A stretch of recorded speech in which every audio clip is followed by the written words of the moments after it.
Three words that were probably heard on every elementary school playground during recess.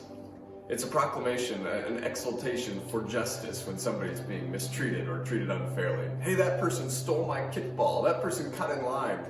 They're peeking while we're all trying to hide during hide and seek. Three words. That's not fair.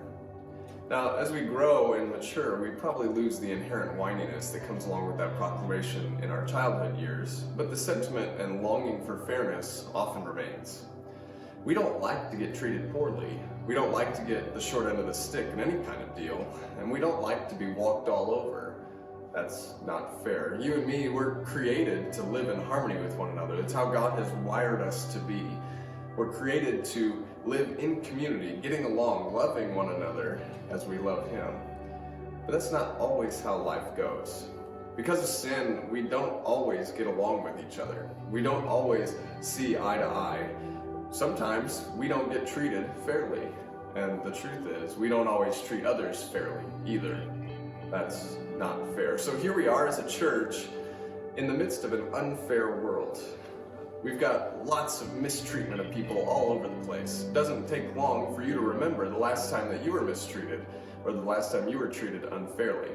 But here's the deal. We, as followers of Jesus, have a different narrative to share, even in these times of being treated unfairly.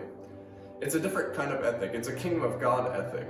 See, Jesus himself said to his disciples that they would be treated poorly and unfairly. They would see all sorts of persecution and hardship because of their faith in Him.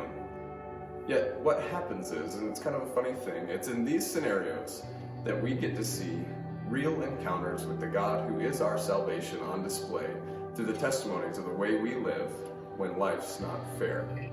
Over the next few weeks, we're going to be talking about God's priority in those times when life is not fair, when things don't seem to treat us the right way, people don't seem to treat us the right way. We're going to be talking about how we can glorify God through the way that we forgive even when we're hurt, through the way that we celebrate when God wins, no matter the circumstance, and through the way that we count others more significant than ourselves. So join us over the next few weeks, either online or in person, to see God's priority through these times when life's not fair.